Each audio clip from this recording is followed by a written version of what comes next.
Okay, we should be live now, I believe. We're going to get quickly set up in Discord, and then we can begin. While we wait, I can put up the playoff picture for anybody who needs a reminder. This is what it looks like.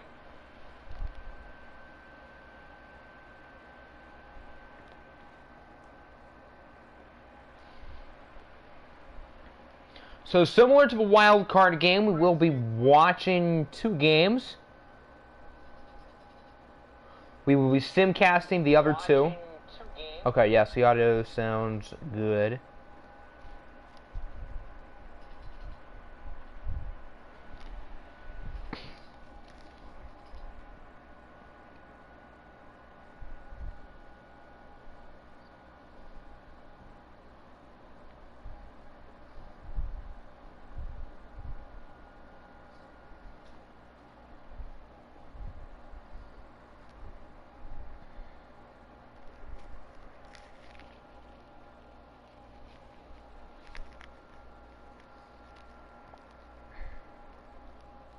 Okay, we should be good.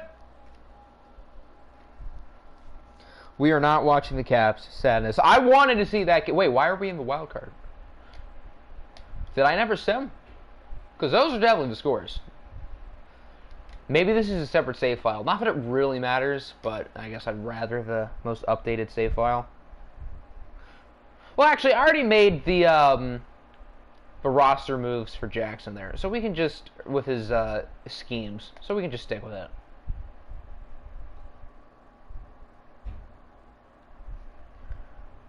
Meep. Okay, so the two games we will be watching. Let me just check if the poll hasn't changed because that was super close. Although nobody wanted to see our game. To be honest, I think our game's probably the worst of the week, so I don't blame people for not voting for it, but the only person who did was me, and that's because I have to vote for all the games. Yeah, it looks like the poll has not changed. So we will be watching the Ravens-Colts, which in my opinion is the best game of the week. I think we might save that for the end. And we've also got the Packers and the Bucks. So do we want to simcast some stuff first? Do we want to watch that game now? Are your starters there? Yeah, all your starters should be good. I can just show you real quick. But yeah, they're all in there.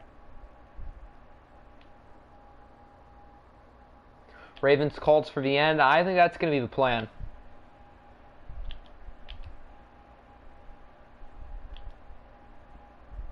Yeah, your other starters are in there too.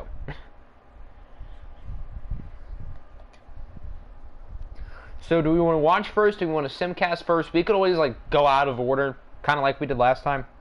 You have many Bobucks. Oh, fun. I mean, since our game got the least amount of votes, I feel like we should start with that. Maybe we would simcast our game first, then we watch the Packers and Bucks game.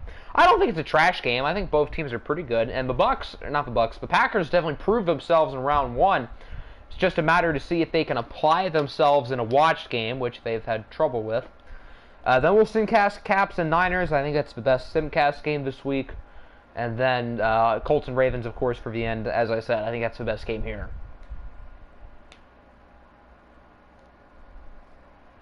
Unless everybody would rather watch that game first. Although it doesn't really matter.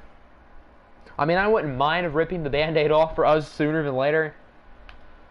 I'd prefer not to lose in the first round this year. We've only made it past the divisional round once. Yeah, I think I just need to rip this Band-Aid off. I feel like we just got to get this over with. If we lose to the Raiders, I would not be too thrilled. I will say the Raiders did look awfully... Hold on. Before we start, I do want to make a couple slider changes. I have not touched the sliders since the last stream, but I do want to actually make a couple adjustments.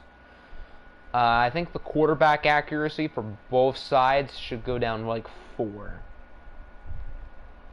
Yeah, okay. There we go. Siri, give me a whole number between 1 and 2. Siri has picked 1, so we will use it for Raiders. Selfish Octi ignoring our voices. Yes, but you two were the only ones who said watch first. So, to be fair, no one else has agreed. If everybody in the stream wanted to watch a game first, I would have done that. But, I mean, we're going to watch that game in like 5 minutes. So, it's not like we're going to forget about that game. We're going to get that one in within the next few minutes. But at least I get to rip this Band-Aid off now, because I'd prefer not to lose to the Raiders. I won't be that upset if this team doesn't win a championship, because there are a lot of good teams here, but I don't really want to lose to the Raiders. I'd prefer for our season not to end against a divisional team.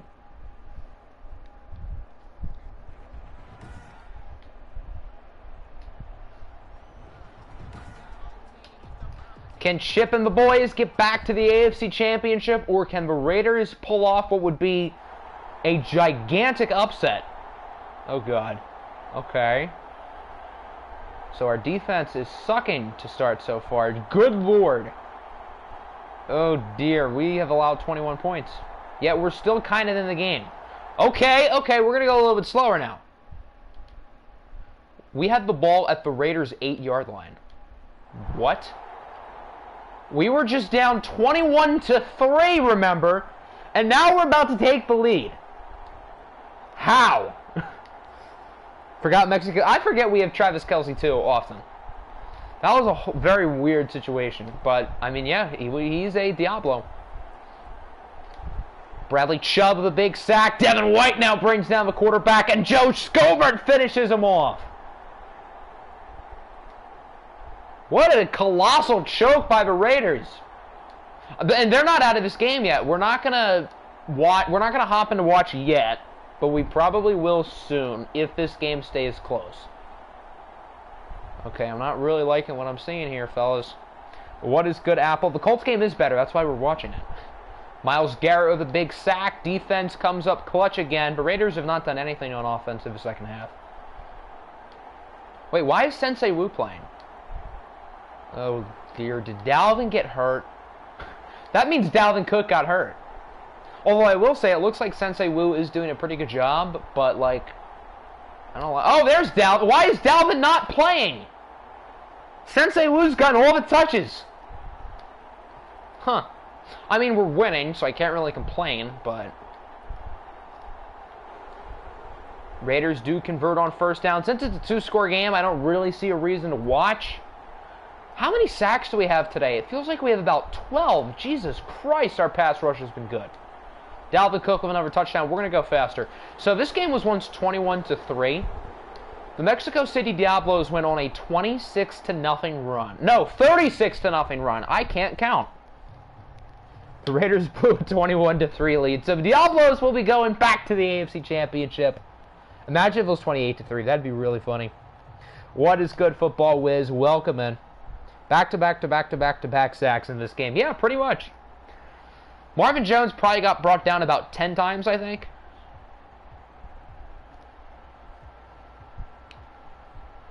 When we were down 21-3, I couldn't really believe it. I had a feeling that we were going to, like, do something. I was not expecting a 36-0 run, though. 143 rushing yards, even though our starter, for whatever reason, barely played. Maybe he got hurt and returned to the game? That'd be the only reasonable explanation for this.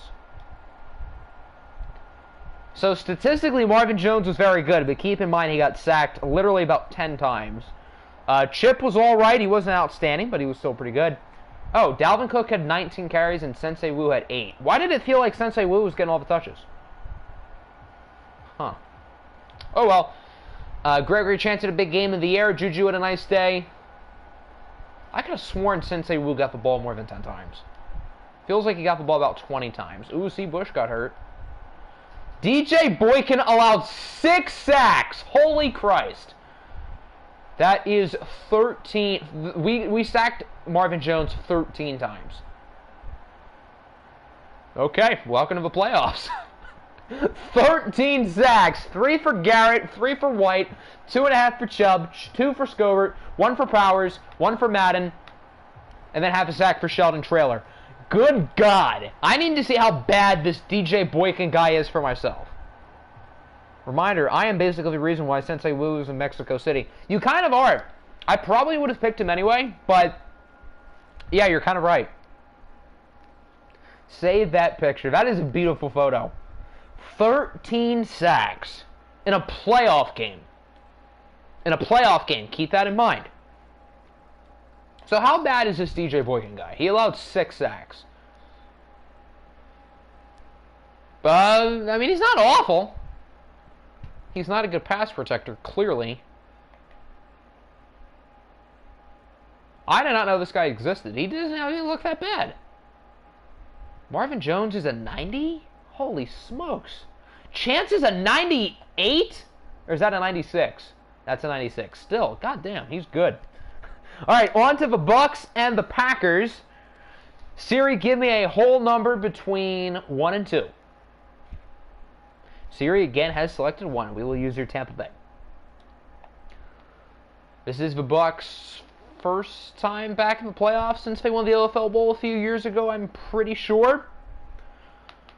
The Packers, meanwhile, have won their first playoff game in all of OFL 21 in dominant fashion, beating the London Bulldogs 33-3. And the Bulldogs have had a lot of playoff success throughout all of OFL 21. Do we really want to wear the creamsicles? F's in the chat for Marvin Jones. Major F in the chat. Yeah, Boykin was probably matched up with either Garrett or Chubb. Winner gets clapped by Columbus. I don't know. I don't think that's a guarantee. Green Bay's an 89. The Bucks are an 86. I'm surprised Green Bay's an 89. I did not realize they were that good. What if this ends up like the 2020 NFL Championship? You saying the Bucks winning? Oh, like the NFC game. Yeah, imagine if the Packers find a way to choke again. Imagine never making an OFL Bowl. Facts.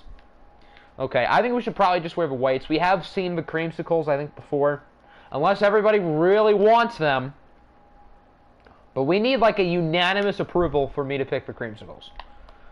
Just so everyone can see how beautiful they are. Packers 28-3. That would be a surprise. Although Green Bay was good in the first round, so you never know. I don't trust the Packers, so I have a gut feeling the Bucks win. Another vote for creamsicle. Another creamsicle. Are we really going to wear the creamsicles? I mean, if everyone wants them, I'll do it. Anything but the cream. Thank you. Someone with sense. Okay, the vote is 3-2. I did say if it needed to be unanimous, but you know what? I'm a man of the people. We'll wear the creamsicles. I don't really want to, but if the Bucks win, we won't wear the creamsicles again. How about that? Unless they win by like 50, then I feel like we'll be obligated to.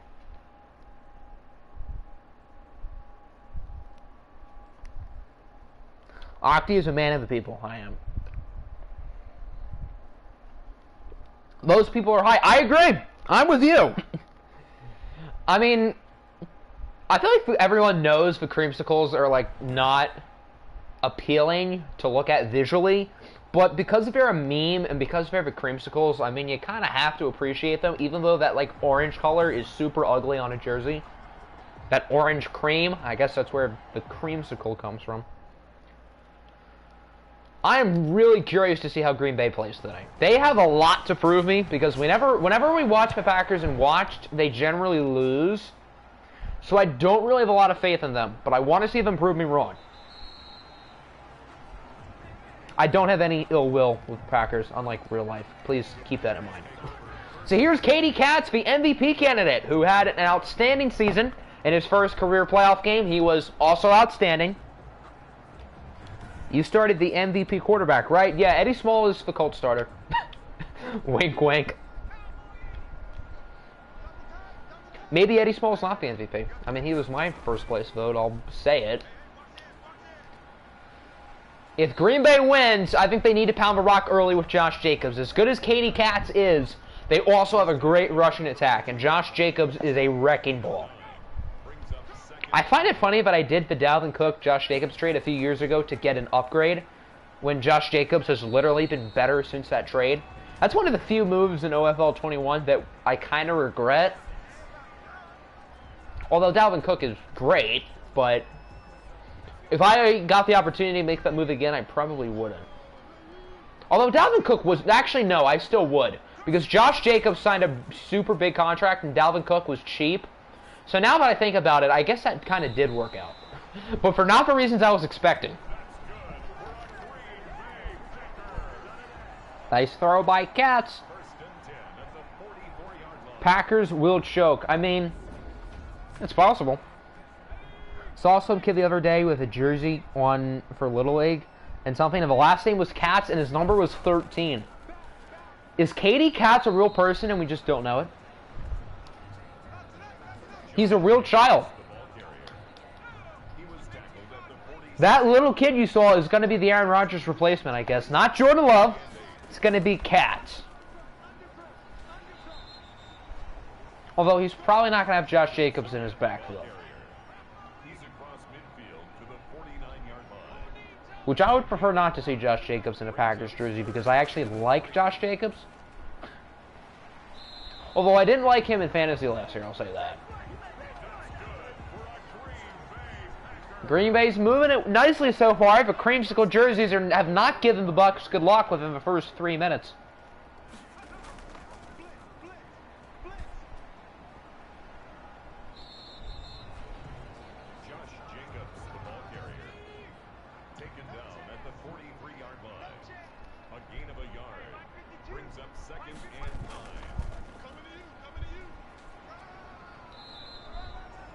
The Packers are moving it slowly and methodically, but for the most part, it's kind of working.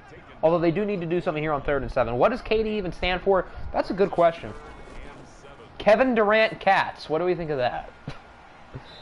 His real name is Kevin Durant. Creamsicles give bad luck. I mean, the Bucs did lose, what, like 30 straight games in these jerseys? So, I definitely would not call them good luck.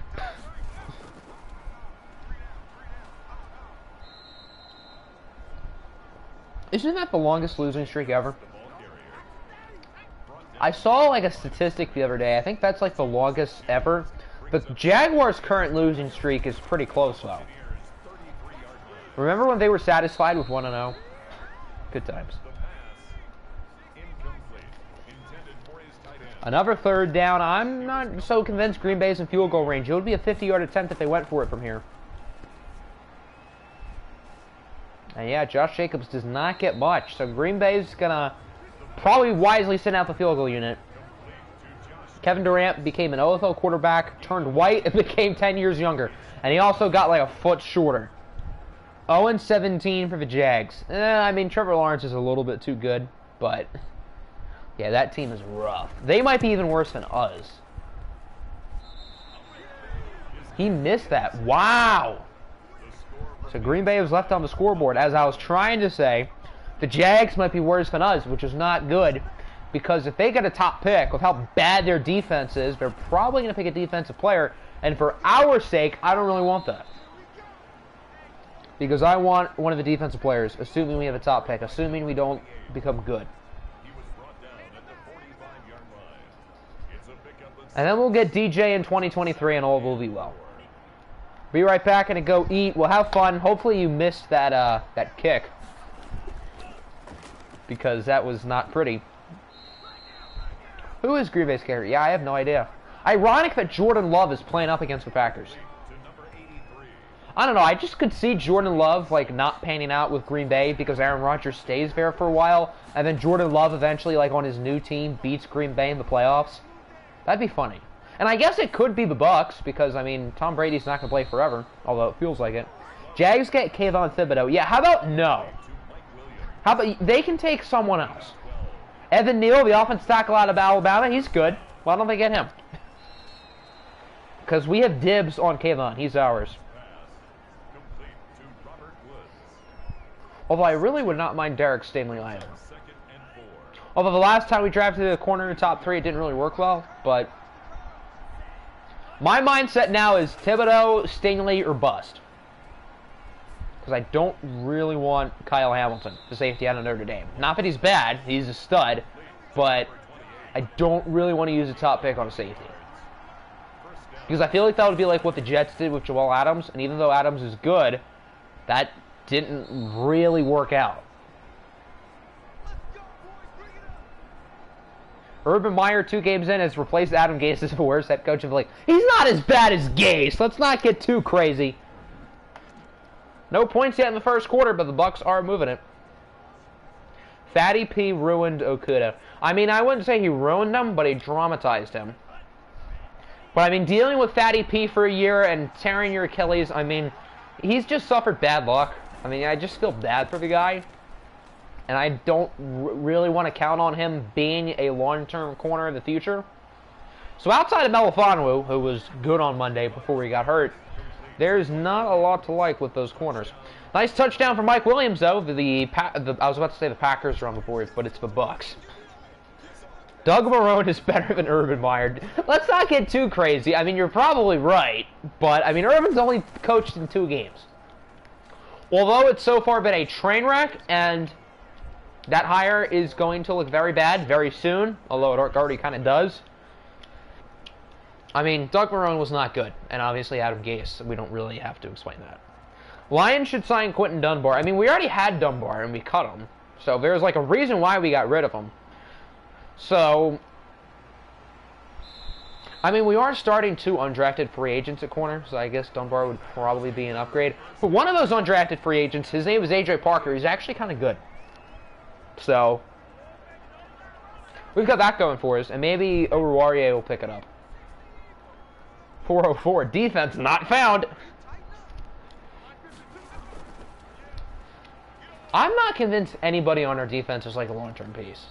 I mean, there are a few guys who I think can be, but there's like not a single sure thing, which is why I would love Kayvon or Stingley at the top of the draft. And honestly, with our second pick, I probably would want to go defense again.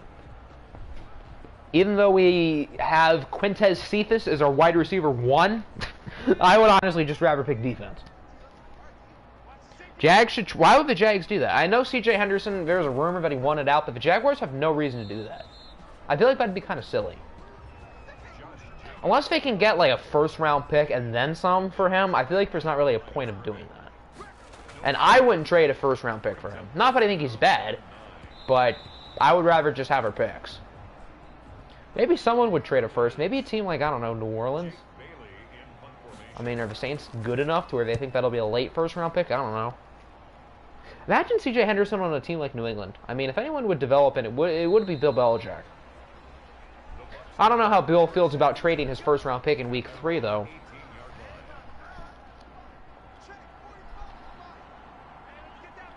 But, I mean, it's what are the chances Bill Belichick's going to use that first-round pick on a good player? Probably not very high, because he can't really draft. Although he's good at everything else, he can't draft well to save his life. Jags get Kayvon, Lions get Stingley, Falcons get Wills. That's totally cool. I would be very content with that. And if Malik Willis is the first quarterback off the board, I'm going to look real smart. Ooh, fumble! Picked up by Green Bay! There is a legitimate chance the Bucs were going to turn this game into a blowout, but the Packers force a turnover. Is that going to stand, though? Probably not. Whenever there's a fumble and a booth review, it's probably going to be reversed. Yeah, he's down. Bucs with a massive break, so they will keep the ball. And they get a big first down. See, Stephon Gilmore, J.C. Jackson, C.J. Henderson. Yeah, that'd be pretty nasty. Although I don't know who's playing in the slot with those 3. But as I always like to say, good players make it work. Wonder if Gus Johnson will call a game. Probably. We could probably Google like 2021 Week 3 NFL commentators. I would imagine he would. Although he's probably doing a college game. Jim Nantz and Tony Romo are doing the 1 o'clock game? What? Huh. Well, that's something.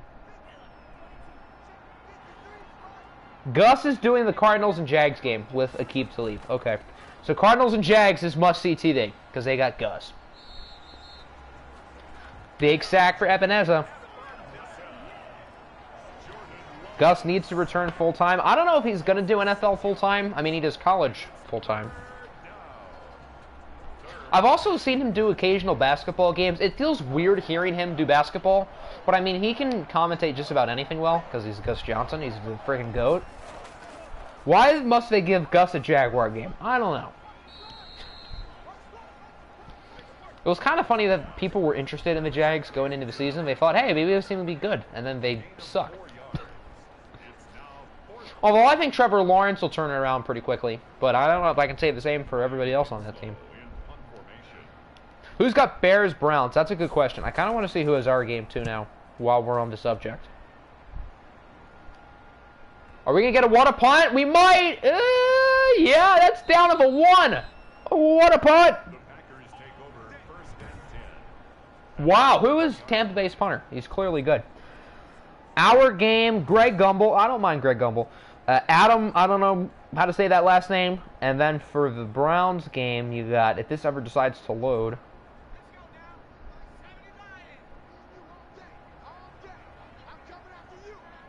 The Browns game is not showing up here.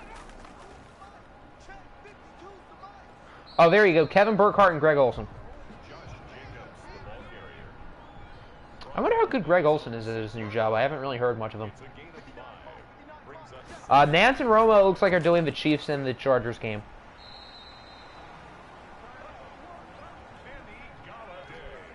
And I would assume Buck and Aikman are probably doing the Bucs-Rams game, since that's the best 4 o'clock game.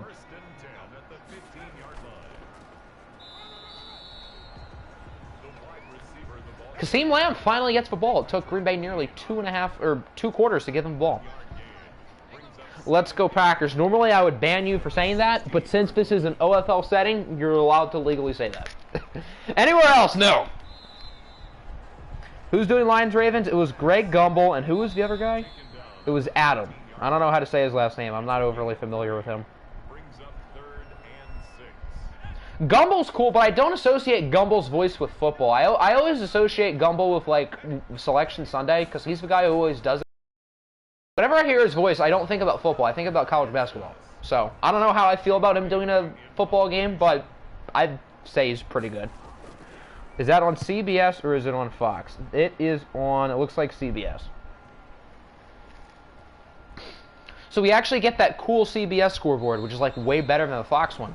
Another water punt! These punters are going out of control! Early QB predictions. Howard to the Colts. Rattler goes to Pittsburgh. Ooh! Rattler to Pittsburgh. I kind of like that. Spencer Rattler has some character question marks, but honestly, I kind of dig that idea. Rattler in Pittsburgh. I think that's a good fit. And then Matt Corral to Washington. That'd be pretty fun. Give me Kevin Hart. Kevin's the GOAT. Other than Gus, Kevin's definitely up there too. Who goes number 1? Probably Kayvon.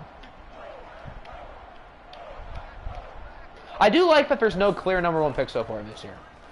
And with there not being a clear top quarterback, I think that makes the number 1 pick even more interesting. Because other than the Baker Mayfield draft, I can't remember the last time in the past decade where the number 1 pick was up for debate. And of course, once Baker was picked, I was laughing for about 5 minutes straight. That was pretty funny. Imagine a booth with Gus and Kevin. I mean, they both do play-by-play, so that really wouldn't work. But that would be kind of cool at the same time. But that probably would never happen.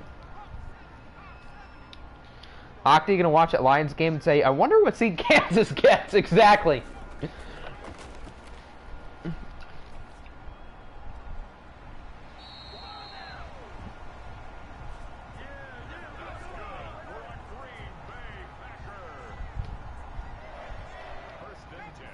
Green Bay has it at the 35 and a timeout. Will they find a way to screw up this clock?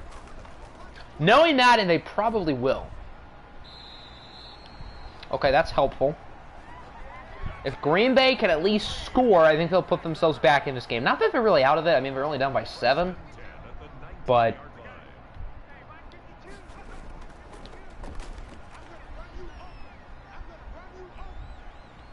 Katie Katz breaks the sack, still alive. And they actually get a completion out of it. What a play by Katie Katz. Now Green Bay has to take a couple shots for the end zone. Wow, the Packers might not mess this up. They actually executed a 1-minute drill perfectly. And Green Bay's going to tie it up. I think that's Quinn Waters, yeah. Dream Booth indeed. I don't know who would do color out of those two, but it doesn't really matter because they're both awesome. With me saying good players make it work, I guess good commentators probably make it work too. Who starts the ball in the second half? I think the Bucks do? Yeah, because the first drive, Green Bay missed the field goal. So Tampa Bay still starts the ball, but a big end of the first half to the Packers to tie it at 7. Jared Goff makes a mistake. Jared, oof. Jared is a funny guy.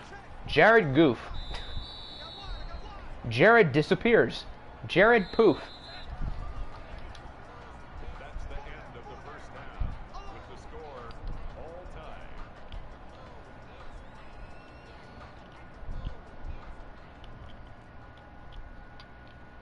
First half in the books, tied at 7. A lot of rushing yards. Wow, 25 for the Bucks and 23. Josh Jacobs got the ball so often that first drive, and I don't think I've called his name since. Jared makes a mistake. Jared off with his head!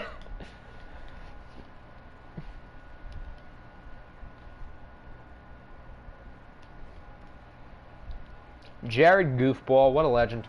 Can we not be in this screen, EA? I don't need to see the other NFC matchup. I'm pretty sure I know who's playing. Which will be simcasted after this game, by the way. So, keep that in mind. Imagine if the Niners win another playoff game. That'd be wild. That'd be wild. Although I kind of want to see a Diablos Caps OFL Bowl, or a, if not us, maybe a Colts Caps OFL Bowl. I would not mind seeing San Francisco win either, because that'd be a fun upset. The Bucks take over first and 10 at their own 25-yard line. About to be slow this season. I will say, even though that would, like, suck, at least I can say I called that, like, 2 years in advance. Because I think last year, probably during the well, I probably didn't say it during the Pac-12 championship, because he was bad that game. He was really bad. But sometime last year, I said I had a weird feeling that we were going to get Keaton Slovis. And, at least I would be right. Not that that, like, takes any smarts. That's just a random guess. That won't make me look any smarter for getting that right. That'll just be a funny coincidence. So I'll be proud of myself for about 2 seconds, and then I'll be like, why the hell did I pick this team? Booth with Kevin Harlan and Troy Aikman wouldn't be too bad. No, that wouldn't be too bad. I mean, Aikman's fine. I know people dislike him, but I don't think he's that bad. And of course, Kevin Harlan is quite good at his job.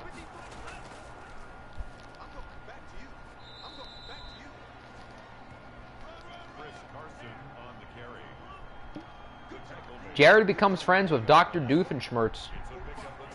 Jared Doofenshmirtz it is. Jared Doof. Harlan and Nance. I mean, Nance is good too, but they're also both play-by-play, so again, it wouldn't really work. But, I mean, one of those guys is probably smart enough to do color, right?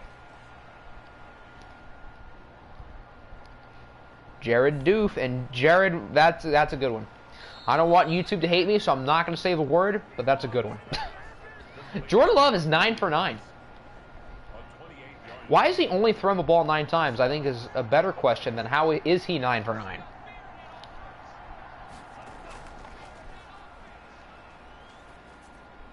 Love of a strike to the 7. I was about to say Terry McLaurin because he wears 17 and he used to be on the Bucks, but that's Robert Woods. I didn't realize Robert Woods had Superstar, but there you go. I guess he does.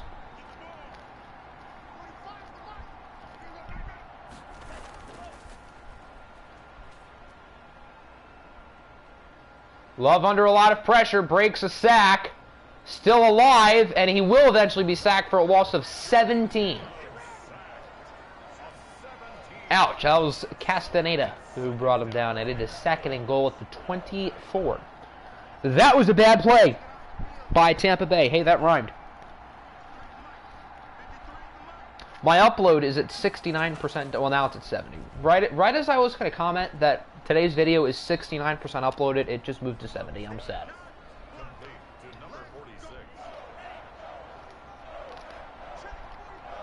Bucks make up a lot of the yards from the sack, but now it is 3rd and goal at the 11.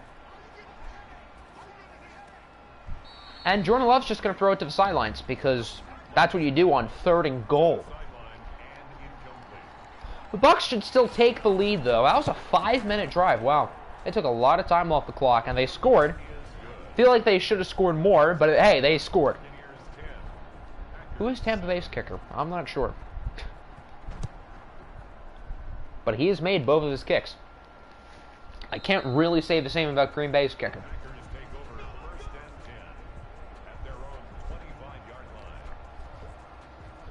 Katie Katz has been pretty good for the most part in this game. 11-14, 107 yards and a touchdown. He's had some watch games where he's played really bad. This is not one of them. But he also hasn't really elevated himself. He needs to really have a strong second half because he is this team. This team goes as far as Katie Katz takes them. I said they need to run the ball more in the first half, which is true. But this is Katie Katz's team. He takes them as far as he needs. Imagine Michael Thomas as a... Yeah, Michael Thomas has the weirdest voice. His voice just does not match his face at all. That'd be funny. This is still my favorite Gus Johnson call. Woo, what a hit! Denzel Ward, you got barbecue back there and you didn't invite me? Yeah, what a legend. I mean, not only is his, like, enthusiasm second to none, but his catchphrases, too. He comes up with the most random stuff. It's just the funniest. That's why, for me, he's probably my favorite. Yeah, I would say he's definitely my favorite. I don't think there's anybody ahead of him. And Aqib Talib as his main color guy, that's a pretty good duo. Because Aqib Talib is actually kind of good.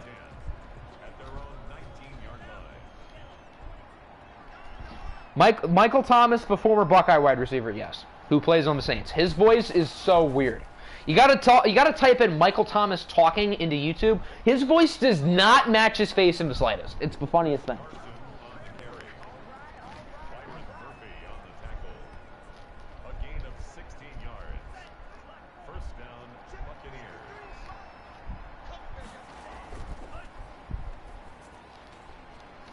Kind of like the first time. Oh my goodness, I'll get back to my point in a second. Mike Williams, a 65-yard touchdown, and now the Packers are in a little bit of trouble as the Bucks will take a 10-point lead. As I was trying to say, hearing Michael Thomas was kind of like hearing Patrick Mahomes the first time when nobody knew what he sounded like, and then we all learned he sounded like Kermit.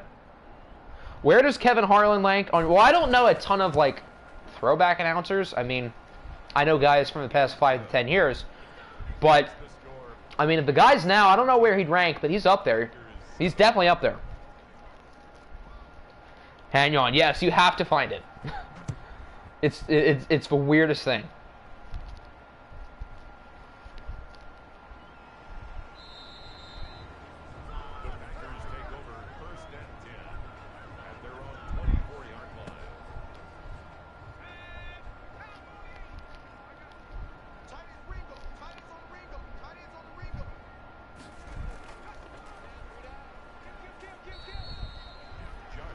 Nothing there for Jacobs. He's averaging 2.7 yards per carry.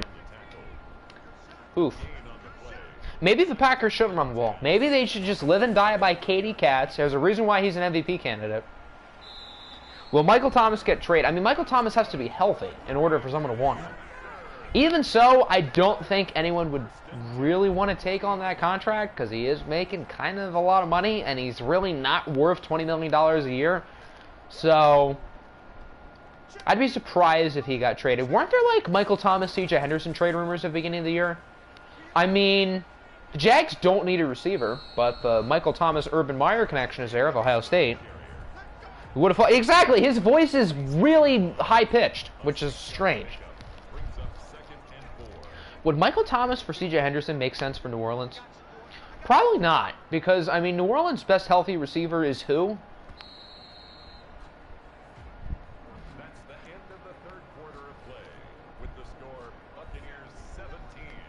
So, like, yeah, they kind of need...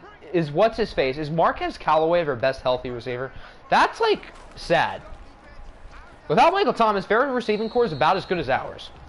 Okay, maybe I wouldn't go that far, but hold on. Let me... Who is their top receiver according to our lads?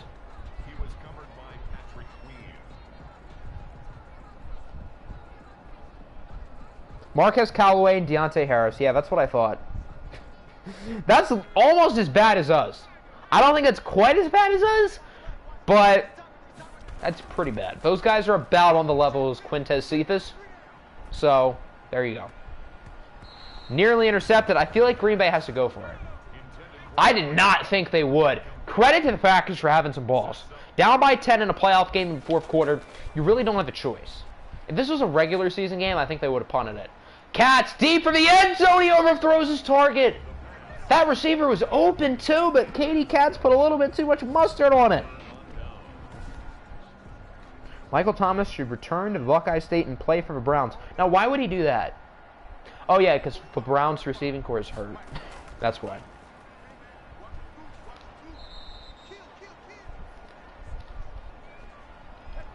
I mean, the Browns would just be pulling salary cap out of their rear end if they were doing that. So, I mean, Michael Thomas maybe returns home. Maybe, imagine if they swapped Michael Thomas and Odell. Thomas returns home. OBJ returns home. That'd be kind of fun. I don't think Cleveland would probably do that. I don't think the Saints would probably do that either, but that'd be kind of fun. Katie looked like C.J. Stroud on that play. Is Matt LaFleur when he kicked a field goal there? He would have kicked an 80-yard field goal. And knowing Mason Crosby, he would have somehow drilled it in. Mason Crosby is like the most annoying player on that team. I don't like dislike him or anything, but like, it's always like, oh yeah, he's been there for the past 15 years. That's another position that the Packers have had such good stability in. Stability at kicker. Man, I miss that. It's been nice having two all-pro kickers the past 30 years for us. That's the one thing we've been stable in. And now even that's gone. Tampa Bay's going to have to punt it, so the Packers are going to get it right back.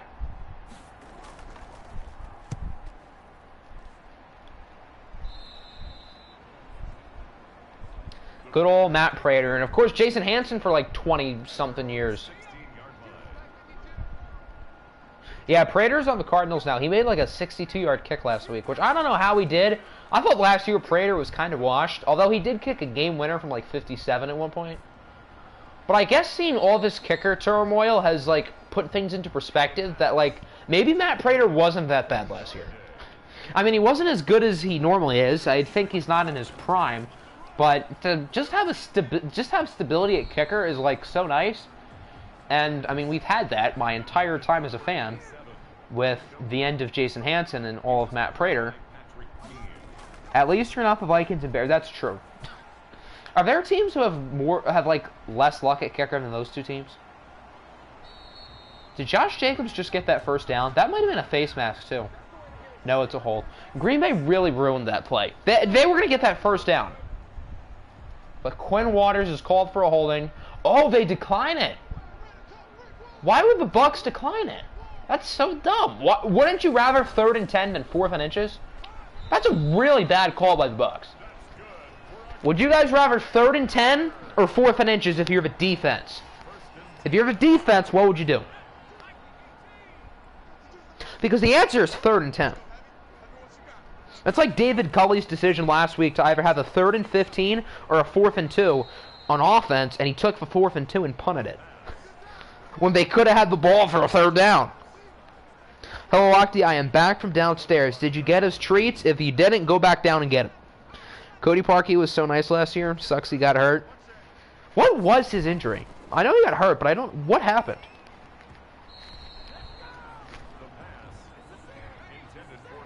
No, huh? Well, you better get down and get it. We have demanded treats. Green Bay has to go for it again. I know it's 4th and 15, but again, you're down by 10 in a playoff game. What choice do you have? And they will. I wasn't so convinced they would either, but Green Bay realizes they don't really have much to lose. This is probably it. Cat sees it deep. It's incomplete. I mean, he was accurate, but the receiver had 2 guys on him.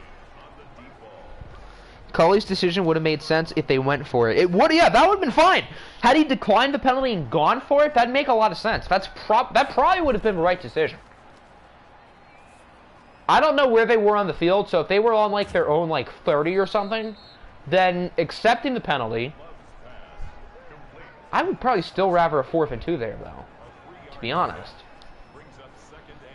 Welcome back, Pokemon. You guys are not looking all that good. You're down 17-7 with about 4 minutes left. And the Bucks are driving down the field. So you guys aren't out of it, but you're also not really in a good spot. Complete to number 85. A gain of 9 yards. It was like midfield. Yeah, why wouldn't he go for it? Was that when Tyrod was hurt, or was he still good? Intended for number 83. Incomplete. Brings up 2nd and 10. 2nd and 10. Nice pass from J-Lo. It doesn't get them much. And the Bucks need to try to chew clock. I don't know why he was throwing for the sidelines. If you want to stop the clock, then throw it to the damn end zone. He was still in. Yeah, why wouldn't they go for it? That makes no sense. Another touchdown for Mike Williams. Now that it's a 3-score game. He has 3 receiving touchdowns today. Jesus Christ. But now that it's a 3-score game, we will start to sim. Yeah, I mean, you guys still definitely had a strong season. Katie Katz was an MVP candidate. You made it to the divisional round. You won a playoff game by 30. That's definitely an accomplishment.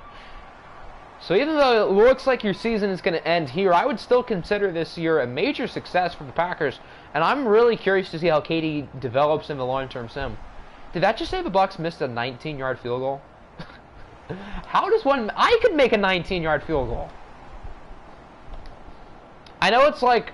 These guys are professionals. They're nowhere near as good as us. I think I could make a 19-yard field goal. I genuinely think I could. Thought it was Tyrell, not Mike Williams for a second. I was about to say. He beat Cox, but he didn't. Yeah, if this was Tyrell Williams, that'd be kind of funny. I don't even know where Tyrell Williams is in this league, to be honest. Packers about a 3-peat in the sim. That'd be wild. I don't think anyone's good enough to, like, 3-peat. I mean, at least not yet. I don't know how these teams are going to look like in 10 years. So Jordan Love was very good. He had nearly a perfect passer rating. Katie Katz wasn't terrible. He did not play all that well in the second half, though. Chris Carson was pretty good. Josh Jacobs kind of struggled. Mike Williams looked like prime Randy Moss out there. Packers could not cover him. I don't know who they had on him, but whoever was covering him had a long day. Green Bay's pass rush was pretty good, though. Timmy Turner had 1.5 sacks.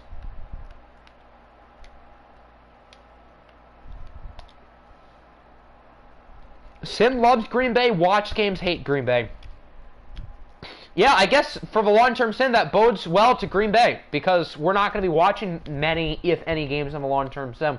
Although the scouting update's not going to come out until mid-October, so I do plan on maybe doing the long-term sim a little bit slower. I'm not really sure exactly how I'm going to do that yet, but we'll figure it out. All right, time for the other Simcast game. I don't want to upgrade Shaq Mason.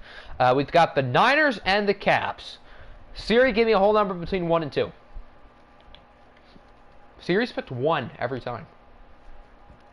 I feel like for the nostalgia, we should go with the All Blacks. For some OFL 20 nostalgia. These jerseys won out of so many games last year, including a couple championships. Yeah, isn't it the Color Rush, or is it Color Rush Alternate? No, it's the Color Rush. Okay. Wait, but the Caps have to wear their ugly away jerseys. Yeah, I don't want to see the Caps in their away jerseys, because those are not good. So we'll just have the Niners wear the all-whites. I liked the all-whites a lot last year in OFL 22. Can the Niners shock the world again, or can the top-seeded Caps get back to the NFC Championship for the 2nd straight season? If the Caps win this game, then the NFC Championship will be against the 2 reigning NFC champions. That's kind of cool. The Caps won it last year in their ugly stadium, and the Bucks won it the year before. Only one of those teams won a championship, and it's not the team who doesn't put logos on their stadium.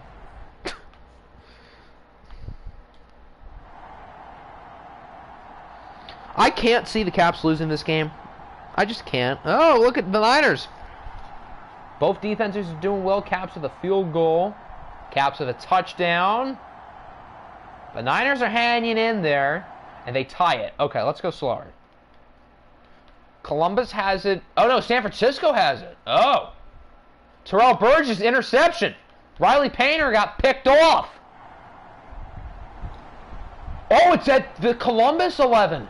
The Niners are going to take the lead before the end of the quarter. Is this actually going to happen? I just cannot see the Niners winning this game. I just can't. There's no way. There's no way the Caps lose. There's no shot. Dexter Lawrence with a sack. 3rd and 16. 23-yarder for Stephon Diggs. And then the very next play, they get a touchdown from somebody. We're going to hop in real soon if this game stays close. 3rd and 4. First down for Vernon Carter. TJ Watt with a sack. 3rd and 13, incomplete. We're probably going to hop in after this drive. 3rd and 2. Does Tremblay get the first? What? I think... Okay, so Tremblay got the first, but on the very next play, Riley Painter was picked off again. This time by Trayvon Bone. Yeah, we got to hop in now. Riley Painter has thrown 2 picks today. At least. Maybe more that we don't know of. Niners have it in the red zone. Is San Francisco actually about to pull this off? There's no way. There's no shot. If the Niners win this game, I might just have to root for them to go all the way. Even if that means beat us. This would be the most unbelievable Cinderella story ever. A team with a point differential of like -100 beating probably the best team in the league. As the Niners will punch it in for the lead. It's Miles Sanders with 3:05 to go. If San Francisco wins, is this the biggest upset in OFL history? This has got to be the biggest upset in OFL 21. Doesn't really matter if he's in. Because if not, the Niners can punch it in shortly after anyway.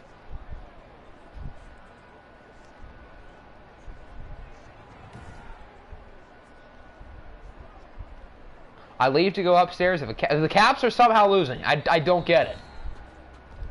Yeah, that's not a touchdown, but again, 2nd and goal at the 1, they should be able to punch it in, so it doesn't really matter. If anything, that's kind of good for the Niners, because now it takes more time off the clock. And there you go, Miles Sanders look at the touchdown. So the San Francisco 49ers take a 7-point lead with 2:36 to go. Wow! Let them score, take your time, go down the field, score, go in overtime, hopefully get the ball to score. That's probably Columbus's game plan. That's a lot of things that need to go their way, though. Jax, what overall are you again? Probably worse than San Francisco's. Are the Bucks seriously going to walk into another OFL Bowl appearance again? Because the 1 seed, didn't the 1 seed get upset that year, too? I feel like the one... Wait, was that the year of the Hail Mary? No, I think the Hail Mary was the year before the Bucks won it. Right?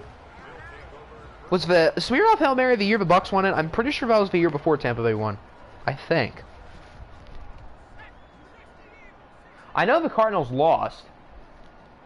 But I don't remember if that was the year of the Hail Mary or if that was the year before. Joe Buck is my favorite commentator. Joe Buck yourself.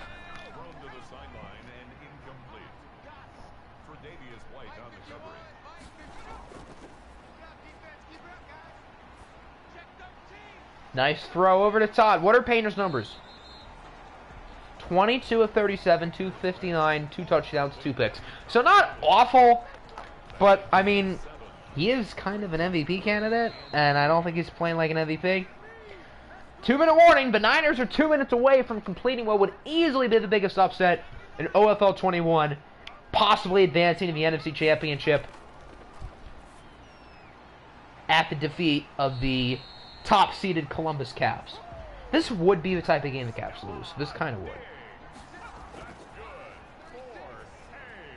The Caps are taking their time on this drive, which is fine, because there's still plenty of time, but Columbus can't be dilly-dallying for too much longer.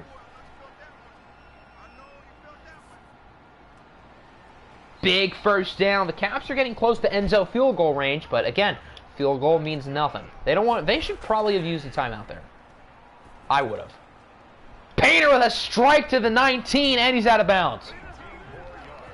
Who needs timeouts? Riley Painter is leaving one hell of a drive.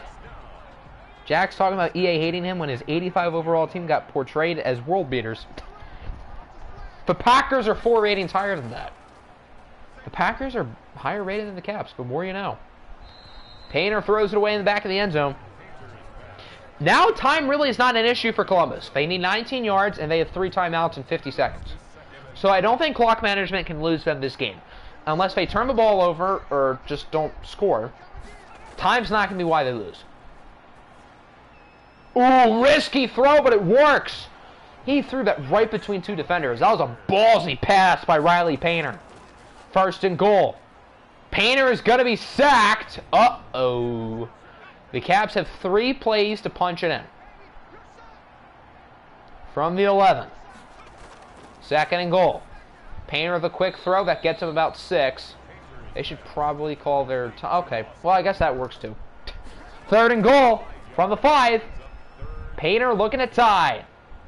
And it's caught for a touchdown by Stefan Diggs with 7 seconds left to go. What a drive by Riley Painter. So this game looks like it's going into overtime. Imagine if this game goes into like a bunch of overtimes. Didn't we have a game at the end of like OFL 21? Or, I mean, not OFL 21. At the end of OFL 20 in the playoffs, it was like the Giants and the Lions. I think it was 2 full overtimes. I'm pretty sure Detroit ended up winning that game. The Niners are icing Enzo for the extra point, but this is Enzo we're talking about. He's not going to miss it. Imagine if he misses it. Okay, he got it. That'd be kind of funny if he did. The superstar 85 overall kicker misses an extra point. Reminder, people voted Tampa Bay Green Bay. Yeah, I don't really know why people chose that game over this one. I thought this was the best game out of the NFC ones, but at least we get to watch the ending. Go for 2. That would be ballsy. I don't think I'd have the balls to do that, but I mean, what, you have a 50% chance of getting it? So I guess that's not an awful call, if they did. Justin Herbert is a rocket, so he's not going to throw a Hail Mary because the Niners are wussies. We wanted a Hail Mary. Had Herbert gotten a Hail Mary there, would that have been worse than the Smirnoff one? Probably not, because Smirnoff's was on 4th down, and if the Cardinals had not gotten that, they would have lost. So I think that play would have still been more significant. Tails never fails. What the hell are the Niners thinking? Tails never fails is a staple on this channel, San Francisco. I am disappointed in you. And for the Caps' sake, they can just get to sit back and relax. They're starting with the ball because the Niners are friggin' idiots. Tails never fail, San Francisco. 80% of the time, it's tails. So, the Caps will wisely choose to start with the football. I kind of wanted to see San Francisco get the upset, but now that they chose heads, now I'm kind of like, I don't know. 49ers are throwing. OFL 21 Season 1 playoffs had like 3 games. I remember it was like the Cowboys and like, I think Memphis? That game had like multiple overtimes. I don't remember the other ones though. But I know that one did.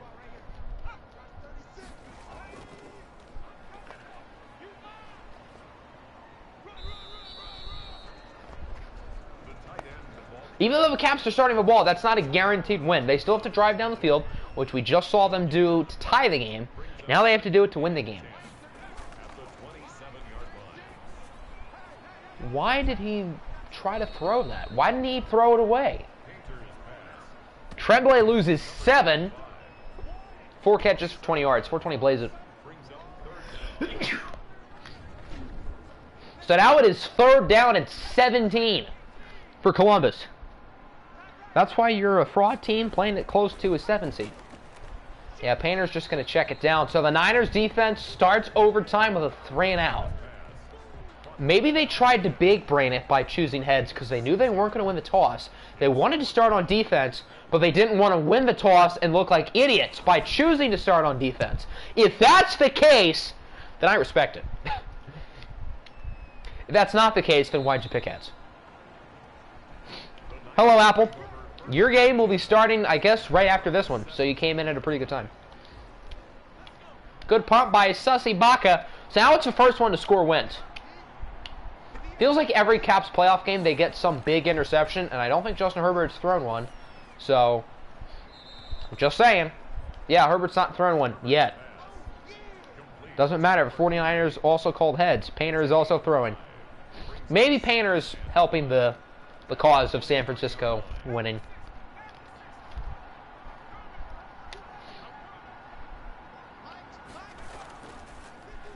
Second and 5, run up the middle for KJ. I forgot KJ Hamler was on this team. The former Diablo. Don't they have KJ Hamler, Miles Sanders, and Clyde Edwards-Helaire? I'm pretty sure they have Clyde, too. I think. Sanders with a first down. The Niners don't have to worry about this clock. They can just have an efficient drive, kick a field goal, boom, they're set.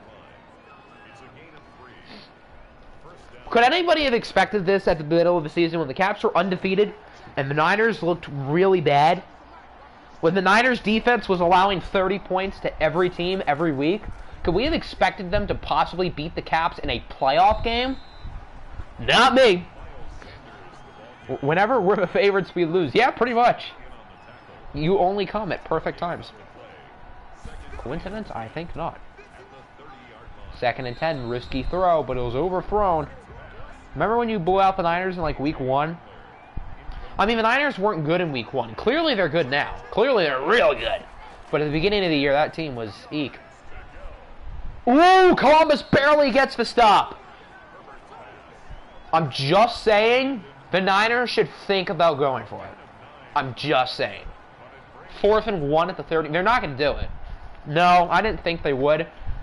Honestly, I mean, if you don't get that conversion, you're losing the game because Enzo's going to drill a field goal. I would have gone for it. Or I would have at least thought about it. Okay, now that they've downed Columbus at the 3, maybe they don't really regret punting.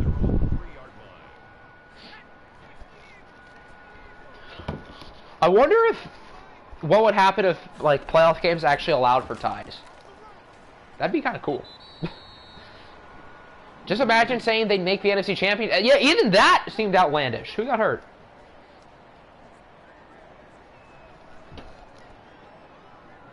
What a punt. It was 97. Is that Dexter Lawrence? No, it's Javon Kinlaw, the former Diablo. Another former Mexico City player that San Francisco has. I forgot we had Kinlaw, but yeah, we did. Painter has 3 interceptions. I thought he only had 2. When was his 3rd? Am I missing something? I could have sworn he only had 2. Can I, like, not read? Because now it's his 3. Can I not read, or am I... The 2 drives we saw of him was a touchdown and a punt. Yeah, when did he get 3? I guess I clearly read it wrong. Imagine not saying the former Colt. Well, when was Javon Kinlaw on the Colts? I'm pretty sure I traded him to San Francisco. And we drafted him. Whenever I find a former Colt, I will point him out. Columbus barely gets it, but they do. At the start of the second overtime, there's like a new kickoff, right? Is there a new coin flip too? How does that work? I don't remember how that works. Is there a new... I think they just like start over like with a new coin flip and everything.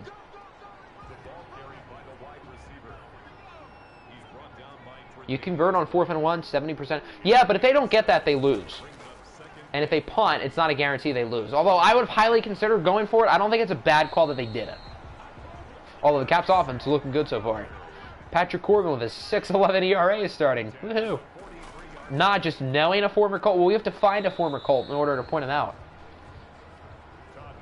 Learn from John Harbaugh, kids. Yeah.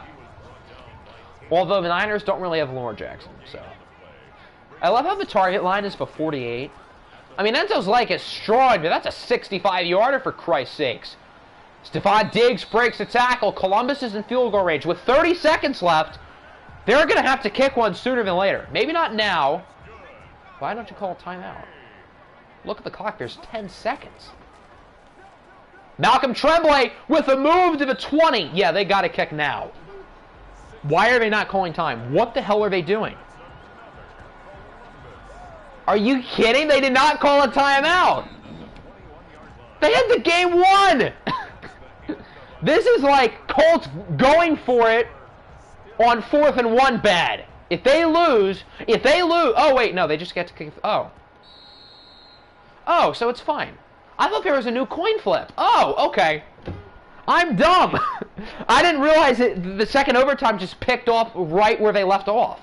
I thought it restarted. Okay, so this makes a lot more sense. Enzo Fungaroli from 38 for the win.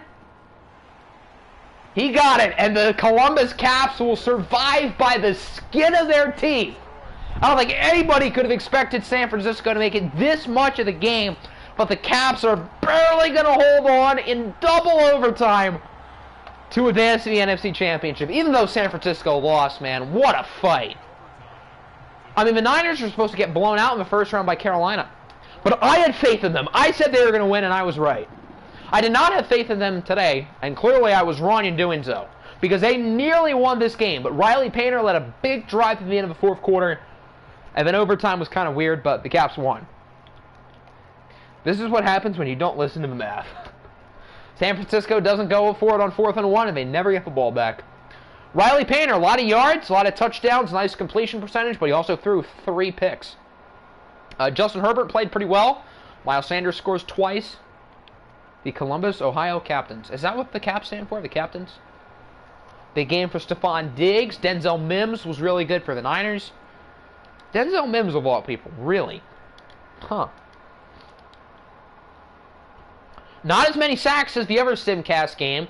Trayvon Bone with 2 picks out of Liberty. There you go, Apple. And then Terrell Burgess also had 1.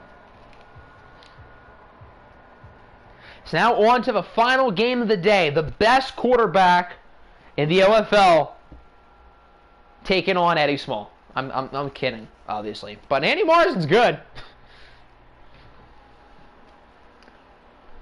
Siri, give me a whole number between 1 and 2. Is Siri going to pick 1 again? No, Siri picks 2, finally. So, 2 is the Colts. So that means Apple gets to pick his jerseys. I feel like Apple's always the user in OFL 21. Which is ironic, because he was never the user in 20. So, like, Madden loves Apple in OFL 20, but never makes him the user. And then this year, he's always the user, but Madden hates him. How does that make sense? John Harbaugh and the Messiah, Kevin Stefanski, is disgusted with the 49ers. Kevin Stefanski would have already had that game won, to be fair. Do we want regular home? Do we want all blue? All blue. Heck yeah, that's the right choice. Colts are going to win now. Do we want the blue? Why don't I just go with the color rush and then fix the helmet? Where are the color rush? There they are. Yes. Yes. Muy bueno. Muy bueno. If we beat the Jags, I'm sure the Ravens won't live. I mean, I think the Jags are a better team on paper than Baltimore, but Baltimore has obviously proven a lot of people wrong. And Andy Morrison's a really good quarterback.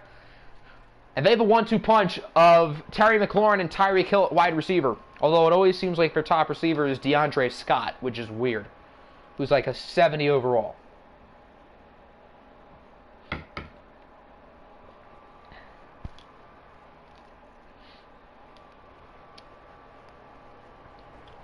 Can the Ravens shock the world and advance to the AFC Championship? Or could we have a matchup of Phil Chippendale and Eddie Small, top 2 quarterbacks from their respective draft classes? Has Phil ever played Eddie in a playoff game? I know we've beaten the Colts before in the playoffs, but I don't think it was Phil and Eddie. So, that'd be quite the matchup.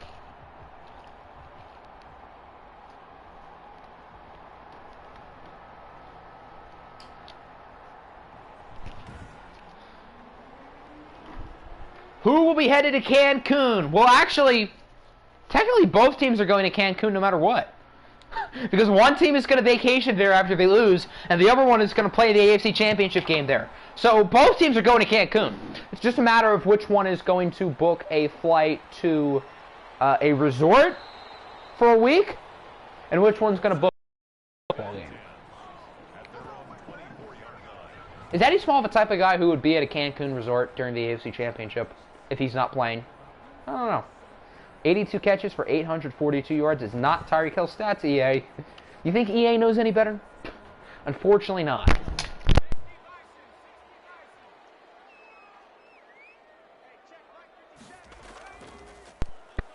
Drop my controller and the mic unplugged, but we're good. Intended for number 29. Incomplete. Brings up 2nd and 10 at the 24-yard line. The Colts' passing attack is one of the most potent in the league, led by the MVP frontrunner Eddie Small as he tries to advance to the AFC Championship. Small has played awfully good in watch games this year. Awfully good. Played Vidiopoulos when we had the goofball. Okay. So you've downgraded since then. I'm kidding, obviously. But have to show respect to the goofball. I've contemplated getting a Jared Goff jersey for a little bit. I kind of want to, but I also kind of don't. I don't know what to do. Because he's my quarterback, but will he be in 2 years? Probably not. And the best rear end award winner, Eddie Small. What a guy. So 90 Mines is like this team's only healthy running back, right? Or do they have one more? Just remember we got Godwin and Arnold. Arnold! Is Saquon going to be back for the OFL Bowl? I don't know. Goof jersey is short term. Yeah, I don't know if I'd want to make a financial investment for a guy who I feel like I'm not going to like and I'm going to want replaced and eventually will be replaced. I recently got Swift, so I wouldn't get another one with him. I don't know about Sewell. I kind of like that idea, but I mean, I don't really know how I feel about getting an offensive lineman, but I probably would, even though he's an offensive lineman. Or Jert. Who's Jert? Jert Goff? Is his name Jert now? Need Hunt, OBJ, Landry. Ooh, JOK. That's a good one. Warder Johnson. JOK would be a good one. He still feels weird wearing number 28, though. I don't know. I feel like he would have been cool in a single-digit number. It's not as bad as when Rondale Moore was wearing, like, 85 in the preseason. Thank God he's not anymore. Oh, a jersey. Yeah, I have a few jersey shirts, mainly of players who are gone. I have like 3 jersey shirts of players who left in the offseason. I still wear them because they're good shirts, but they're also gone. T.J. Hawkinson with the touchdown. The Colts are on the board first. A nicely orchestrated drive by Eddie Small. There's a part of me that wouldn't mind seeing Eddie lose because I don't really want to have to pick between rooting for Eddie and rooting for Vidiopoulos. I mean, I probably would root for us. But still, I don't know how I feel about rooting against Eddie when he has a shot to make the OFL Bowl. JOK needs some more playing time. Yeah, you and me both. Tell that to Kevin. I don't know how much control he has over the defense, but tell Kevin that. So here is Andy Morrison. I wish I didn't press X there so we could have seen his numbers. But Morrison was an MVP candidate this year, proving the world wrong, leading the Ravens to a playoff spot and a playoff win. Albeit over the Jets, but hey, a playoff win's a playoff win. Says Nick, who are you? Brings up 2nd and 3 at the 33-yard line.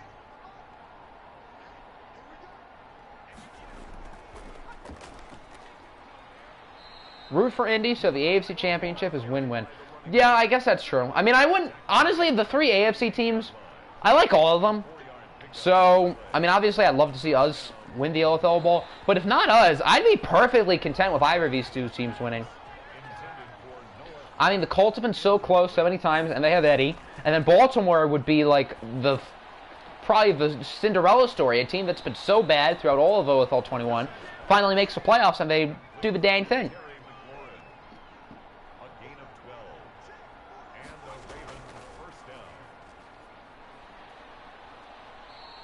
So honestly, all the AFC teams left are cool. I don't know how I feel about the Bucks winning it again. Because, I mean, they already have a ring. And the Bucks don't have an active coach. But other than Tampa Bay, I'd be cool if the Diablos winning. I'd be cool if the Ravens winning. I'd be cool if the Colts winning. And I'd be good with the Caps winning. So as long as it's not the Bucks, I mean, not that I have anything against the Bucks, but I mean, if it's not the Bucks, I think I'd be pretty happy with whichever team wins. That was a ballsy throw, but it worked on 3rd and 1, no less. Why would he do that? I'm famous Jameis. I eat W. Hey, defense, play defense. As good as the Colts' passing attack is on offense, on defense, it's a little bit shaky. Going up against Tyreek Hill and Terry McLaurin is not going to be easy. Although DeAndre Scott is secretly this team's wide receiver 1. We just don't know it. That interception was dropped. That was right in his hands, too. I don't know how he didn't catch it.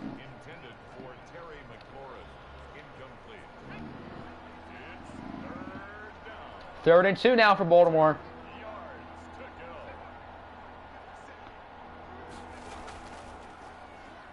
They're going to run the ball, and it completely backfires as Lewis loses 2.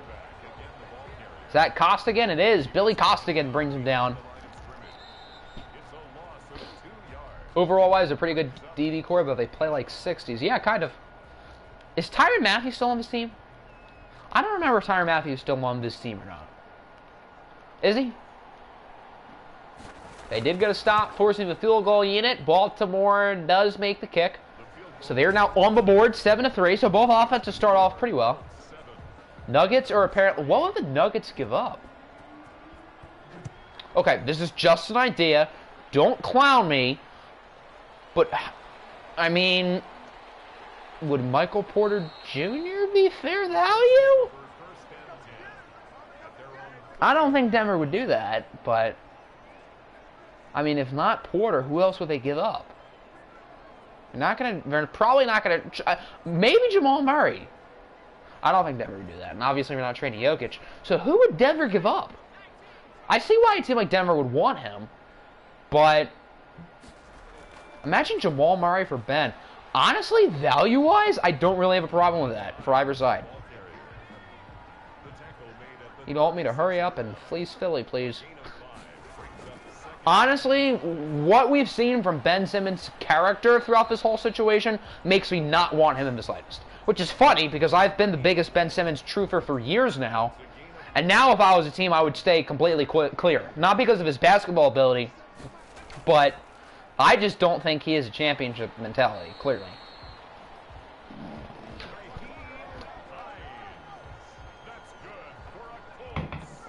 So if the Pistons did trade for him, I'd probably be pretty upset. Because I probably would not want a guy like that in my locker room. Oh yeah, the Colts have Mentor. That's forever good running back.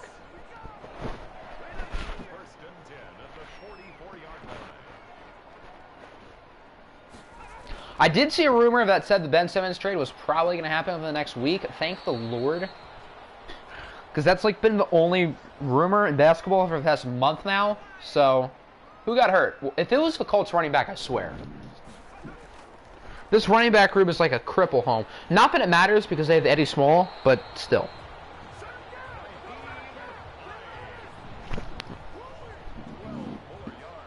Why is this 63? These random running backs on your team always play really... It's weird. Well, they do their thing. What can I say?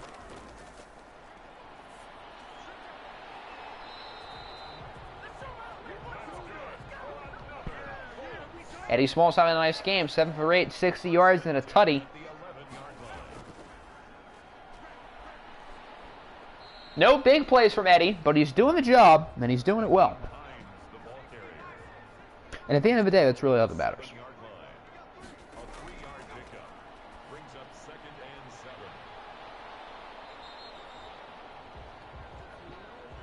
If we have no running backs left, I think they'd maybe put your fullback at running back. If you even have one.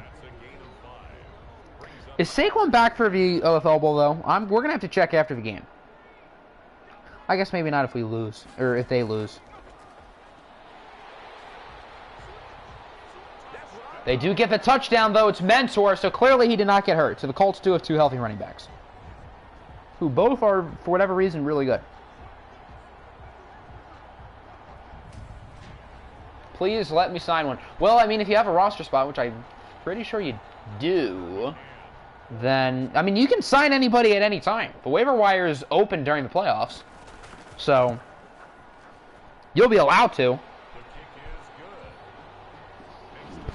Even if no one is, if neither of the guys get hurt, you could still always sign someone as long as you have enough roster spots.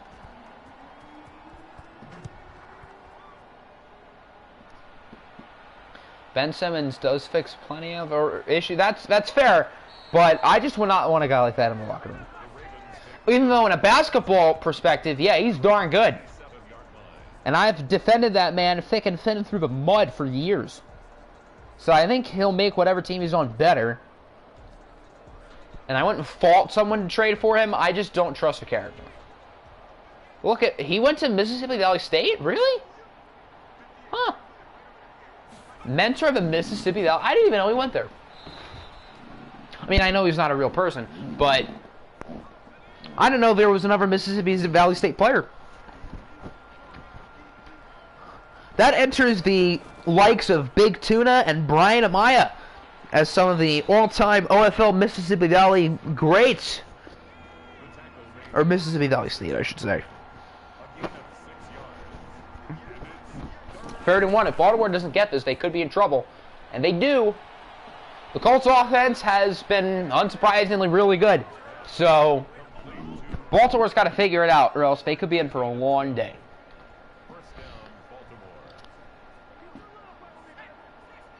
By the way, I said Colts and Caps OFL ball at the beginning of the playoffs, right? Pretty sure that's what I said. So, just checking.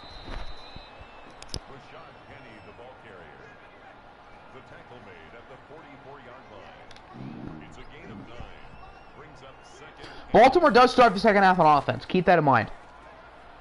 Morrison on the option, and he fumbles it!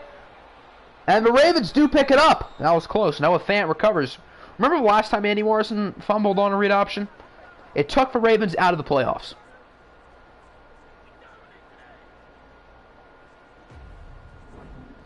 So why are you running read options? Need someone to make Jerry Rice as a coach so we can say we've had 4 Mississippi Valley State alums in the OFL. And maybe there are more that we don't even know of. He says, come on, Morris, fumble. Melton is hurt. I guess that's one of the offensive linemen. I don't know if he's any good or not. Hopefully for Baltimore's sake, that's not too big of a loss.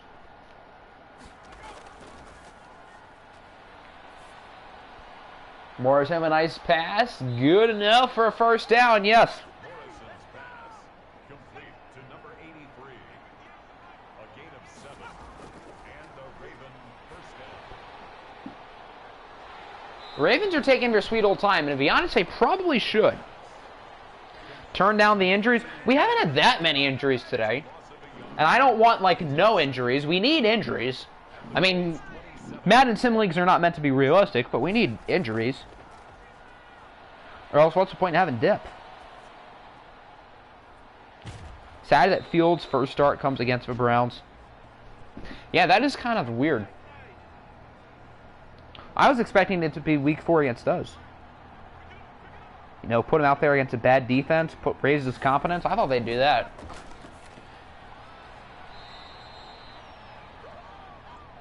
Morrison's pass complete to Terry McLaurin. First and goal, Baltimore. Baltimore's getting close. They have it inside the 10 at the 8. Do they have all their timeouts? They have 1. Okay. Forced to root against him in your first start. What if you root for him and root against Cleveland?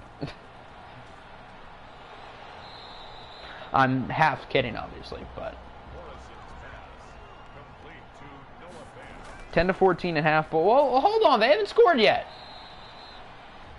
They have to punch it in from a 1, but this isn't some guarantee.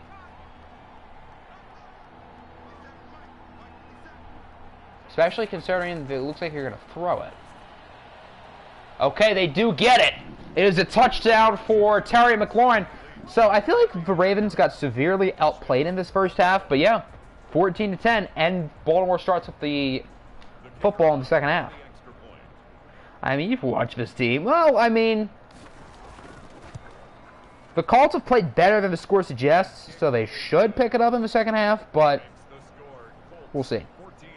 The Ravens have done a good job to keep themselves alive.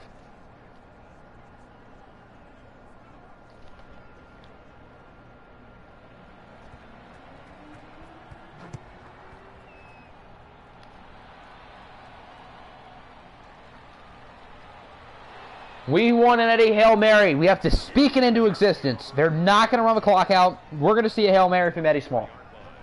They're going to run the clock out. Well, oof.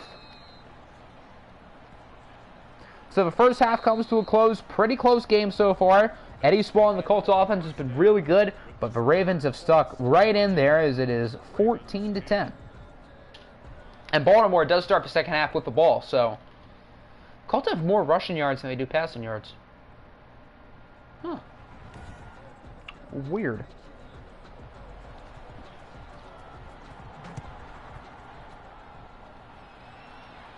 Have we seen points in every drive today? I think we have. The first game was mainly about defense. This game has been mainly about offense. The first game is in the Bucs-Packers, if you ever watched the game. Shams tweeting Ryan Arcidiacono to Boston. Wow, Ryan Arcidiacono to Boston. Interesting. News over Ben Simmons to Cleveland. We have not gotten a Woj or a Shams tweet about the Pistons signing Cassius Stanley. I'm sad. We need to revolt. Cassius Stanley is a more relevant player than Ryan Arcidiacono. Although Arcidiacono can hoop a little bit.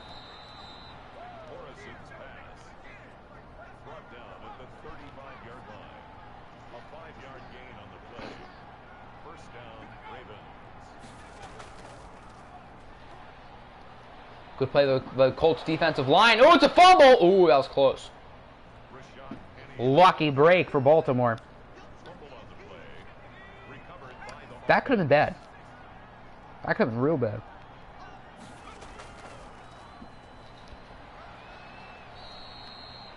How likely is it that we do trade for Ben? I mean, probably not very high, because there are 29 other teams in the league. But I think the Cavs make a lot more sense than people think. I mean, that's why I had them get Ben in the Sonic series, because I think the landing spot of Ben Simmons to Cleveland would make sense for both parties. Cleveland gets an all-star talent, Ben gets a new home, and Ben gets to be somewhere where he does not have to be under the spotlight, which I think he kind of wants, but he also kind of doesn't want.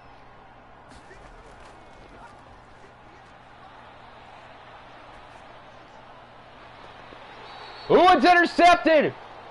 Greedy Williams getting greedy!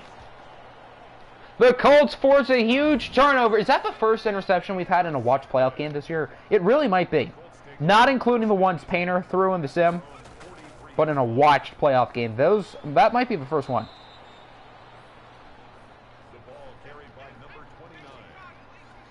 Wasn't it one-hand snag? I wasn't even looking at the screen when it happened. Let me see it again.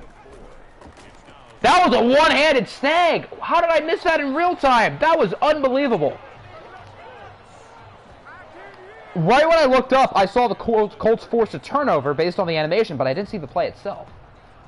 But wow, that was an unbelievable catch.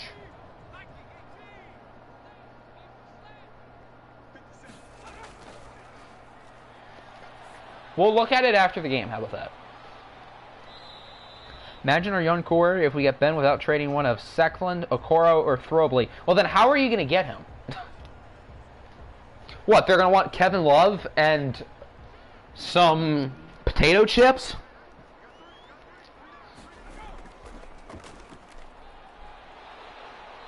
I mean, I think Colin Sexton of the Sixers will be a good landing spot. The Sixers could use a player like Sexton, at least on offense. I don't know about defense. Sixers will be losing a lot of defense with that trade, but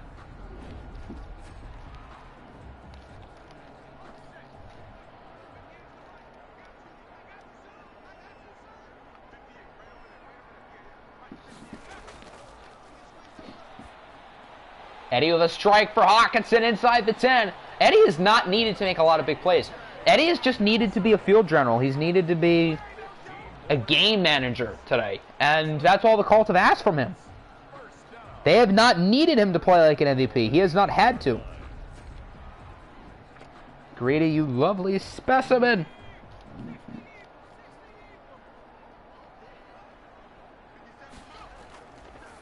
First and goal. Eddie with a strike for a touchdown. I think that's Devin Duvernay. And the Colts lead by 2 scores. Indy's getting awfully close. Have the Colts made an AFC championship this year? I don't think they have.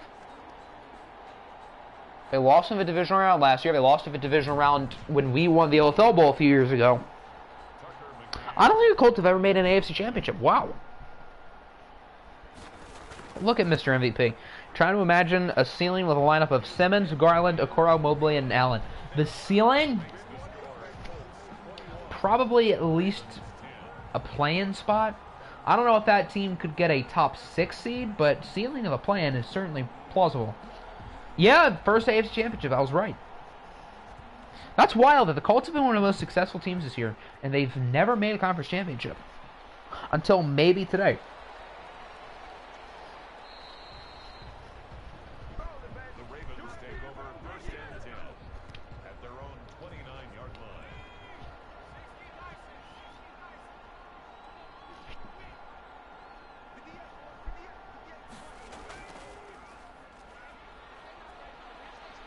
Penny breaks a tackle. He still loses about 3. Was that Greedy again? Is that that's Greedy again? Greedy Williams forces a loss of 4. How about that?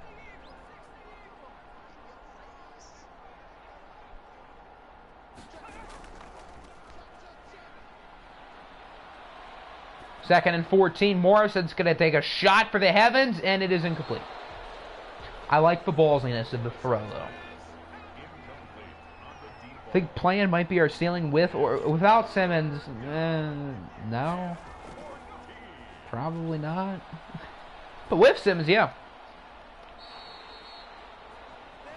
Good tackle again by Greedy Williams. I did not mean to press circle.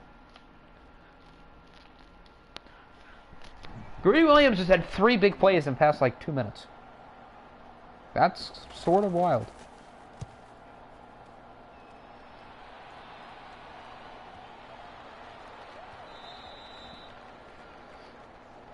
The Colts take over first and 10 at their own 20-yard line. So the Colts can turn this game into a sim. I thought at halftime this game was to be close. Ravens only down by 4. Ravens had the ball. But the Colts have looked strong here in the third quarter.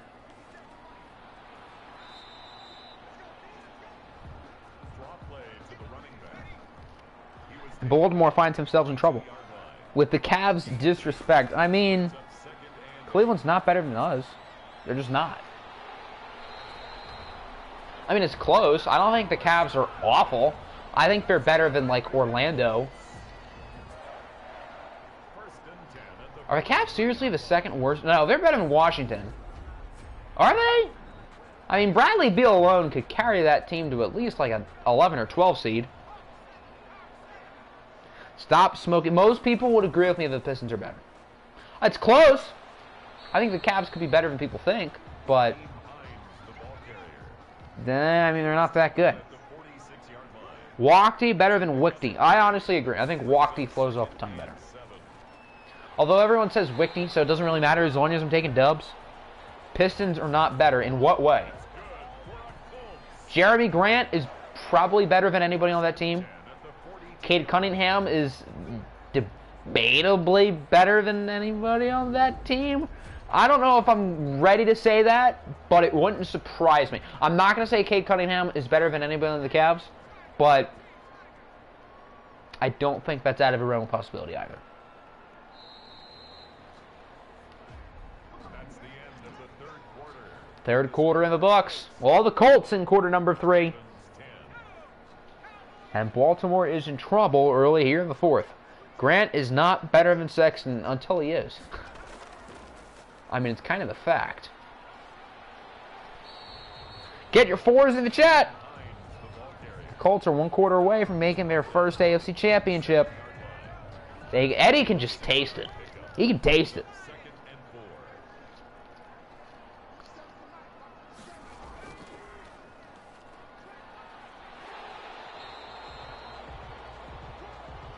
That's good for another Colts.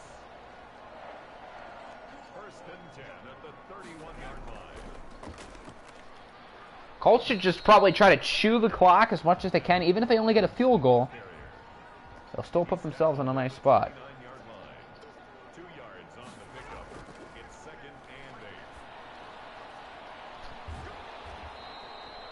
8. People who think Grant is better than Sexton is not to be trusted. Well, you don't have to trust me, but I'm spitting facts. 10 at the 20-yard line. Why is Hines being just... All of your running backs are playing really well. Not just Naheem Hines. Even those, like, 60-overall dudes. Whenever they're in the game, they're really good. I don't get it. It's so weird. Intended for Chris Godwin. More rushing production than these guys with Barkley. Low key. At the 20-yard line. Nice pass for Arnold. He gets about 5. Complete to number 84. The Colts are getting closer and closer. Brings up third and 5. A touchdown pretty much wins them the game.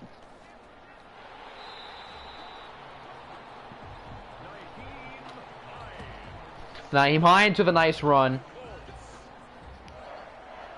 First and goal. Eddie does not take L's. No Letty Law or Lamal. There's only 5 minutes left. Wow, the Colts have done exactly what they need to do. Chew clock and maybe eventually score a touchdown. I thought he was going to fumble there for a second. That looked like a fumble animation. For the running back. That ball looked like it was jiggling. Behind the line of scrimmage. It's a loss of 1. Brings up second and goal at the 6-yard line.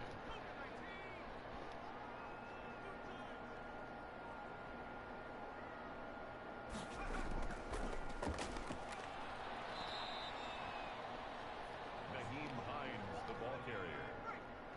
The tackle made at the 3-yard Third and goal now at the 3. Now only 4 minutes to go. Not surprising, the guy who thinks carry on. Oh, okay, I was overly biased with that take. Okay? I was wrong. I was very wrong. But Tucker McCann on I do believe Jeremy Grant is a better basketball player than Colin Sexton, although it's close. And I do believe the Pistons are a better basketball team than the Cavs, although it's close. makes the score. Enough. How would that be a walk-off? I mean, the Colts are already up by 14. That wouldn't be a walk-off. That'd be like the clincher.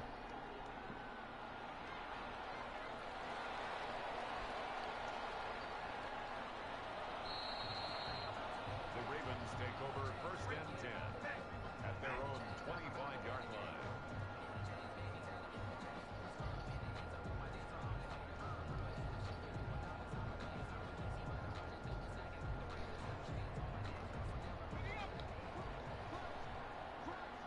And you're currently being biased. I don't think so, Chief.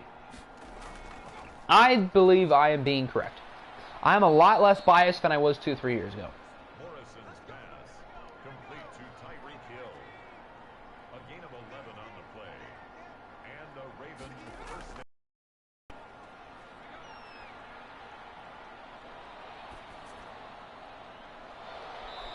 The Ravens only have 3 minutes. They need a touchdown, Morrison's probably an onside kick, by number 10. and then another touchdown. So their chances are not looking good right now. First down, Ravens. I'm the furthest thing from correct. I think I'm right. I think I'm spitting facts.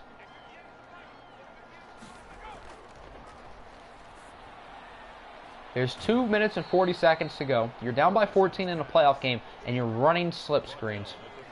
Come on, Baltimore. I'm expecting more of you. Brings up second and 9.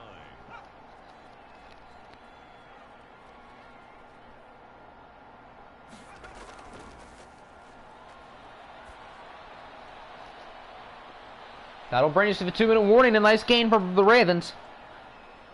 That is not a Lochte moment. Come on. No Lochte. Only Walkty. Or Wookty. That one is tipped away. Morrison's pass intended for Noah Fant. Colts really can just taste it at this point. I mean, they're right there.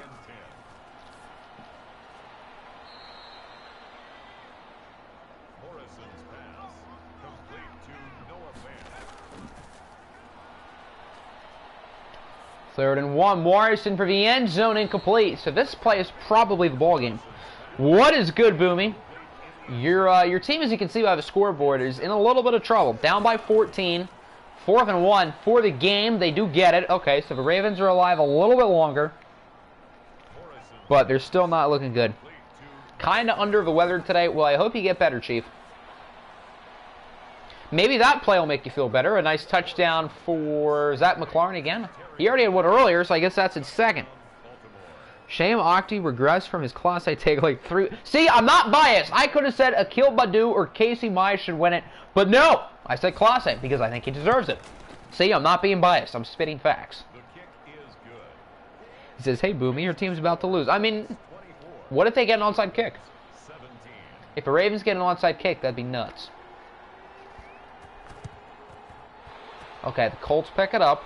Now, the Ravens still have all 3 timeouts. But on the flip side, their run defense has not been very good. And now their run defense has to get a stop.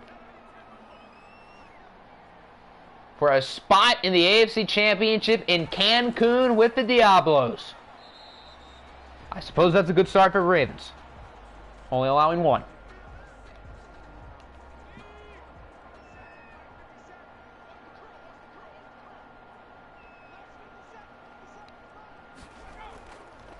Second and 9 over to Mentor. I think he got it. That's the ball game. I mean, we can watch the kneel down, see if they do anything. Yeah, they're just going to knee it. So the Colts are going to win it and move on. Can't believe people will rather an above-average hitter over an elite closer. Not me.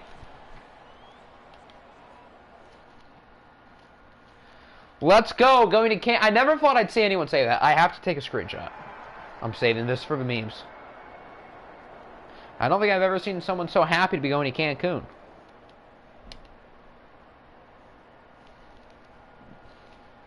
But yes, the Colts are going to Cancun, but not to book a week-long vacation. Unlike Baltimore. The Colts are instead playing the top-seeded Mexico City Diablos in the AFC Championship. Either Phil Chippendale or Eddie Small will make the big game to face off against either the Caps or the Bucks. So, Andy Morrison played pretty well. Eddie Small was pretty much a game manager today. He wasn't bad. They just didn't really have him do anything good. The Colts ran the ball really well. Naheem Hines did a good job. Jeremy Mentor did a good job. And Baltimore did not run the ball all that well. McLaurin scores twice. Other than that, nobody for either side really stood out in the receiving game. No sacks allowed. Yeah, I guess neither pass rush really did anything good.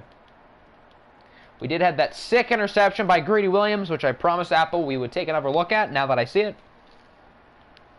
Remember the Ranger? Not really. I mean, I guess looking at it now, they kind of did. Yeah, I guess you're kind of right. Okay. Let's see this masterpiece again. So Morrison, was it a bad throw? Yeah, I mean, he knew Greedy was there. So I guess that's not a throw he should have made. But wow! Let's get a closer angle. Boom! Greedy Williams getting greedy.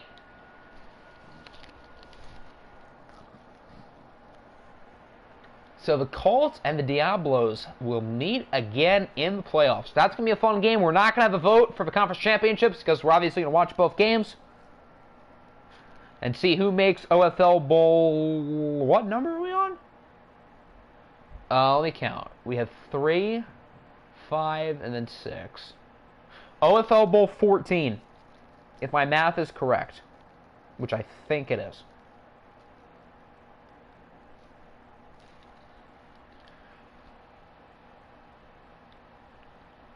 Thanks for salting. I mean, you guys will have fun in Cancun. I mean, Mexico's a cool place. Both teams are going to Cancun no matter what. Hopefully you don't run into each other. That wouldn't be too good. But still a really impressive season for the Ravens. They really had no business going this far, but Andy Morrison had a phenomenal second season, proving that his rookie year was far from a fluke, that he is absolutely a franchise quarterback, and Baltimore is going to be one of the most interesting teams to watch in the 10-year simulation as well. We should go through season. Yes, that is the plan. I don't know if we'll get through 7 or 8, but I would definitely love to. I don't know how likely that is, but that would be pretty cool. So that's certainly the hope. Top 2 seeds in the AFC, top seed in the NFC, although the Caps really should not have won that game, taking on the Bucks.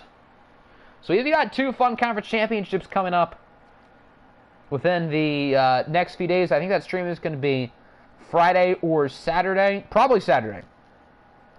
Probably Saturday. I don't really know when, but it'll be sometime this upcoming Saturday, and then the OFL Bowl will probably be sometime next week. And then after that, we'll hump into the long-term sim. We'll have a few streams dedicated to that. And then hopefully the Madden Scouting update will be out within the next 2-3 weeks, so we can kick off OFL 22.